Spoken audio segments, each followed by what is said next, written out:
കാര്യമാണ്. കാസർഗോഡ് ഈ പഞ്ചായത്ത് തെരഞ്ഞെടുപ്പ് അനുസരിച്ച് 3 നിയമസഭാ മണ്ഡലങ്ങൾ LDF-നും 2 നിയമസഭാ മണ്ഡലങ്ങൾ UDF-നും ലഭിക്കുമെന്നാണ് നമ്മളുടെ പഞ്ചായത്ത് നിയമസഭാ പ്രൊജക്ഷൻ പറയുന്നത്. 3-2 അതായിരിക്കും കാസർഗോഡ് ജില്ലയിലെ അവസ്ഥ. ഇനി കണ്ണൂരിലേക്ക് വന്നാൽ കണ്ണൂരിൽ എങ്ങനെയാണ് ഈ പഞ്ചായത്ത് തിരഞ്ഞെടുപ്പ് വോട്ടിംഗ് പാറ്റേണിനെ നിയമസഭയിലേക്ക് നിശ്ചയിക്കുക എന്നതിന്റെ കണക്ക് വരുമ്പോൾ കണ്ണൂർ മൊത്തം ചുവന്നിരിക്കുന്ന കാഴ്ചയാണ് പ്രേക്ഷകർ കാണുന്നത്. കണ്ണൂരിൽ മൊത്തം ഉള്ള 11 സീറ്റുകളിൽ 9 ഇടങ്ങളിലും LDF ലീഡ് ചെയ്യുന്ന കാഴ്ചയാണ് കാണുന്നത്. 9 ഇടങ്ങളിലും LDF ലീഡ് ചെയ്യുന്ന കാഴ്ചയാണ് നമുക്ക് കാണാൻ സാധിക്കുന്നത്. വയനാട് ജില്ലയിലേക്ക് പോകുന്നു. വയനാട് ജില്ലയിലുള്ള 3 മണ്ഡലങ്ങളും UDF-ന് അനുകൂലമായി നിൽക്കുന്ന കാഴ്ചയാണ് നമ്മൾ കാണുന്നത്.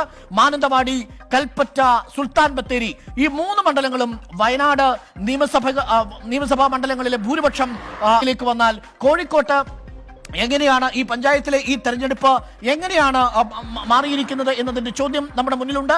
വടകര, ബാലുശ്ശേരി, ഒപ്പം കുറ്റ്യാടി, എലത്തൂർ, കോഴിക്കോട് നോർത്ത്, കോഴിക്കോട് സൗത്ത്, പേരാമ്പ്ര, കൊയിലാണ്ടി, കുറ്റ്യാടി ഈ പ്രധാനപ്പെട്ട 8 നിയമസഭാ മണ്ഡലങ്ങളിലെ ഭൂരിപക്ഷം കൂടുതൽ LDF-ന് തന്നെയാണ്. UDF 3 ഇടങ്ങളിൽ ലീഡ് ചെയ്യുമ്പോൾ നാദാപുരത്തും കുന്ദമംഗലത്തും നെക്ക് ടു നെക്ക് ഫൈറ്റാണ് പഞ്ചായത്തുകളുടെ കണക്കെടുക്കുമ്പോൾ നമ്മൾ മനസ്സിലാക്കുന്നത്. അതായത് 13 മണ്ഡലങ്ങളിൽ 8 ഇടങ്ങളിൽ LDF-ഉം 3 ഇടങ്ങളിൽ UDF-ഉം നാദാപുരത്തും കുന്ദമംഗലത്തും ടൈയുമാണ് ഈ ഘട്ടത്തിൽ പഞ്ചായത്തുകളുടെ കണക്കിലേക്ക് പോയാൽ മലപ്പുറം എങ്ങനെയാണ് ഈ തെരഞ്ഞെടുപ്പിൽ വോട്ട് രേഖപ്പെടുത്തിയത്? മലപ്പുറം UDF-ന്റെ ഉറച്ച കോട്ടയാണെന്ന് ഒരിക്കൽ കൂടി ഈ തദ്ദേശ തെരഞ്ഞെടുപ്പ് തെളിയിക്കുന്നു. പക്ഷേ 2 ഇടങ്ങളിൽ അതിലേറ്റവും ശ്രദ്ധേയം പൊന്നാനിയും തവനൂരുമാണ്.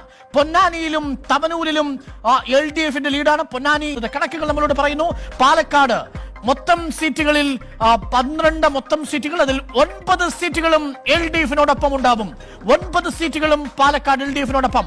പട്ടാമ്പി, ഒറ്റപ്പാലം, കോങ്ങാട്, നെന്മാറ, ആലത്തൂർ, തരൂർ, ചിറ്റൂർ, മലമ്പുഴ, ഷൊർണൂർ ഇത്രയും കോൺസ്റ്റിറ്റ്യുവൻസികൾ പാലക്കാട് പൂർണ്ണമായും പഞ്ചായത്തുകളെല്ലാം തന്നെ LDF-നോടൊപ്പം ഭൂരിപക്ഷം പഞ്ചായത്തുകളും നിൽക്കുന്നു. പട്ടാമ്പിയിലും ഒറ്റപ്പാലത്തും കോങ്ങാടും നെന്മാറയിലും ആലത്തൂരും തരൂരും ചിറ്റൂരും മലപ്പുറത്തും ഷൊർണൂരും LDF തന്നെ.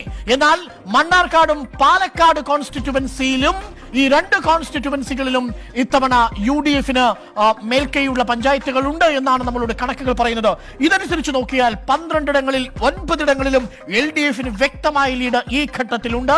ഇത് നിയമസഭയിലെ സീറ്റുകളാക്കി കണ്ടുവന്നു. തൃശ്ശൂരിലെ കണക്കുകൾ നമ്മളോട് എന്ത് പറയുന്നു എന്ന് നോക്കാം. തൃശ്ശൂരിൽ നിയമസഭാ സീറ്റുകൾ മൊത്തമുള്ളത് 13 ആൻഡ് തൃശ്ശൂർ ചുവന്നു തന്നെ. ദ റെഡ് തൃശ്ശൂർ, ചുവന്ന തൃശ്ശൂരാണ് നമുക്ക് ഈ ഭൂപടത്തിൽ കാണാൻ സാധിക്കുന്നത്. പ്രേക്ഷകരെ നോക്കൂ, ഒരു ജില്ല പൂർണ്ണമായും ചുവന്നു തൊടുക്കുന്ന കാഴ്ച. തൃശ്ശൂരിൽ വടക്കാഞ്ചേരി പോലും ഇത്തവണ നിൽക്കുന്നത് LDF-നോടൊപ്പം.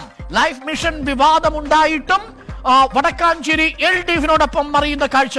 അനിലക്കര MLA-യുടെ വടക്കാഞ്ചേരി LDF-ന് അനുഗുണമായി മാറുന്ന കാഴ്ചയാണ്. കൊച്ചി ഏറെ പൊളിറ്റിക്കൽ സസ്പെൻസ് കാഴ്ചവെച്ചിരുന്ന രാഷ്ട്രീയ അടിയൊഴുക്കുകൾ കൊണ്ടും കോർപ്പറേഷനിലെ പ്രവചനാതീതമായ മത്സരം കൊണ്ടും കൊച്ചി എങ്ങനെ ചിന്തിക്കുന്നു? മലപ്പുറത്തിനും വയനാടിനും പുറമെ നീല നിറമുള്ള കൊച്ചിയായി മാറുന്നു എന്നതാണ് കാഴ്ച. UDF-ന് ആശ്വസിക്കാവുന്ന സീറ്റുകൾ കൊച്ചി സമ്പാദിക്കുന്നു. ഏറ്റവും കൗതുകകരമായ കാര്യം, ഇബ്രാഹിം കുഞ്ഞ് കളമശ്ശേരിയിലെ MLA അഴിമതി കേസിൽ, പലാരിവട്ടം കേസിൽ ഉൾപ്പെട്ടുകൊണ്ട് ഇപ്പോൾ ഇടുക്കിയിലേക്ക് പോയാൽ ഇടുക്കി എങ്ങനെയാണ് ഈ തെരഞ്ഞെടുപ്പിൽ നിയമസഭയിലേക്ക് ആ സീറ്റുകളെ പ്രൊജക്ട് ചെയ്താൽ നമുക്ക് കാണാൻ സാധിക്കും. ബലാബലമാണ് UDF-ഉം LDF-ഉം. 2-2 ടൈ ആയി നിൽക്കുന്നത് ദേവികുളമാണ്. തൊടുപുഴയിൽ UDF ആയിരിക്കും. അവിടെ PJ ജോസഫിന്റെ മണ്ഡലമാണ്. നിർണായകമായ ചില മേഖലകളിൽ കേരള കോൺഗ്രസ് മാണി വിഭാഗത്തിന് മുന്നേറ്റമുണ്ടാക്കാൻ സാധിച്ചെങ്കിലും തൊടുപുഴ മണ്ഡലം അസച്ച് UDF വന്നാൽ ഈ തെരഞ്ഞെടുപ്പിനെ നിയമസഭാ സീറ്റുകളായി കൺവേർട്ട് ചെയ്താൽ കോട്ടയത്ത് 7 സീറ്റുകൾ LDF-നോടൊപ്പം, UDF-ന് 1 സീറ്റ്. പുതുപ്പള്ളി ഉമ്മൻചാണ്ടിയുടെ മണ്ഡലത്തിൽ 50-50 ചാൻസ് മാത്രം.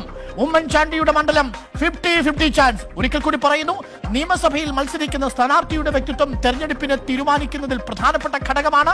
അതുകൊണ്ട് തന്നെ പഞ്ചായത്ത് തെരഞ്ഞെടുപ്പ് അതേ രീതിയിൽ നിയമസഭയിൽ പ്രതിഫലിച്ചു തുടങ്ങുന്നു. ആലപ്പുഴയിൽ കണക്കുകൾ നമ്മളോട് പറയുന്നത്, ആലപ്പുഴയിലെ മൊത്തം മണ്ഡലങ്ങളിൽ 9 മണ്ഡലങ്ങളിൽ 8 LDF-നോടൊപ്പം നിൽക്കുന്നു എന്നതാണ് നമ്മൾ മനസ്സിലാക്കുന്നത്.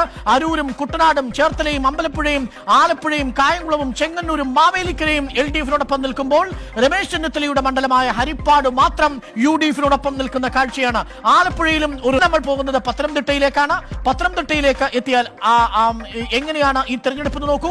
മലപ്പുറത്തും വയനാട്ടിലും കൊച്ചിയിലും UDF-ന് മുൻതൂക്കമുണ്ടായിരുന്നത് പോലെ പത്തനംതിട്ട കേരള കോൺഗ്രസ് മാണി വിഭാഗം LDF-ലേക്ക് എത്തിയതിനു ശേഷവും UDF-ന് അനുകൂലമായി തീരുന്ന കാഴ്ച. അടൂരും കോന്നിയും മാത്രം ഇത്തവണ നിർത്തുന്നു. തിരുവല്ല, ആറന്മുള, റാന്നി തുടങ്ങിയ മണ്ഡലങ്ങളിലെല്ലാം തന്നെ UDF-ന്റെ മേധാവിത്വമുള്ള ഫലം എങ്ങനെയായിരിക്കും നോക്കൂ. മൊത്തമുള്ള 11 മണ്ഡലങ്ങളിൽ കൊല്ലത്ത് 10 മണ്ഡലങ്ങളും LDF-നോടൊപ്പം നിൽക്കുന്നു. ചവറ മണ്ഡലം മാത്രം നിൽക്കുന്നത് UDF-നോടൊപ്പം. പത്രാപുരം, കൊട്ടാരക്കര, ചടയമംഗലം, കുന്നത്തൂർ, കരുനാഗപ്പള്ളി, പുനലൂർ, ചാത്തന്നൂർ, ഇരവിപുരം, കൊല്ലം, കുണ്ടറ എല്ലാം LDF-നോടൊപ്പം പോകുന്നു. ചവറ മണ്ഡലം മാത്രം നിൽക്കുന്നത് UDF-നോടൊപ്പം.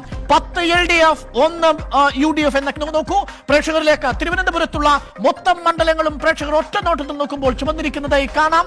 LDF 11 തിരുവനന്തപുരത്ത് വർക്കല, ആറ്റിങ്ങൽ, ചിറയൻകീഴ്, നെടുമങ്ങാട്, വാമനപുരം, അരുവിക്കര, കഴക്കൂട്ടം, കോവളം, കാട്ടാക്കട, പാറശാല, വട്ടിയൂർക്കാവ് മണ്ഡലങ്ങൾ LDF-നോടൊപ്പം നിൽക്കുന്നു. 11 കൃത്യമായും UDF-ന് മേധാവിത്വമുള്ള ഒരൊറ്റ മണ്ഡലം നെയ്യാറ്റിൻകര. എന്നാൽ ഒരിടത്ത് ടൈ കാണാൻ സാധിക്കും. അതാണ് ഈ തിരഞ്ഞെടുപ്പിലെ ഏറ്റവും പ്രധാനപ്പെട്ട BJP-യുടെ നേട്ടം. നേമത്ത് BJP ഇത്തവണയും പഞ്ചായത്തുകളിൽ ആധിപത്യം ഉറപ്പിച്ചിരിക്കുന്നു. സോപ്പൺ നിയമസഭയിലെ പോൾ പ്രൊജക്ഷനിലേക്ക് നോക്കൂ. This is the final Tally.